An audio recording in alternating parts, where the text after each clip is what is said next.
ग्राम माखड़ी में बरसात के मौसम आते ही मलेरिया के बढ़ने की संभावना न बढ़ जाए, इस कारण गांव में मच्छरदानी स्वास्थ्य विभाग के द्वारा वितरित की जा रही है, जिसका वितरण समारोह 11 जुलाई को रखा गया और सरपंच हेमलाल वट्टी के कर कमलों से वितरित किया गया। सरपंच हेमलाल वट्टी ने बताया कि उप स्वास्थ्य केंद्र माखड़ी द्वारा लोकहित में मच्छरदानी वितरण लोगों के लिए बहुत हितकारी है। अभी मच्छर का बहुत ज़्यादा प्रकोप है और बरसात में इसके चलते लोगों को बहुत परेशानी हो रही थी और सरकार द्वारा स्वास्थ्य विभाग के द्वारा जो वितरण हो रहा है बहुत ही सराहनीय है। धन्यवाद। वहीं बीएमओ डॉक्टर दिवेश घरत ने बताया कि आज हमारे माखड़ी ब्लॉक में आज से मच्छरदानी का वितरण किया जा रहा है।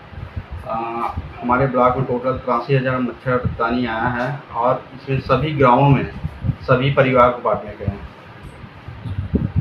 अभी तक कितना लोग को फायदा मिल चुका है सर? आज से स्टार्ट हुआ है मच्छरदानी बांटना। जी शाम तक रिपोर्टिंग आ जाएगा कितना आज बढ़ता है। धन्यवाद। माखड़ी से News Plus 21 के लिए रोशन सेन की रिपोर्ट।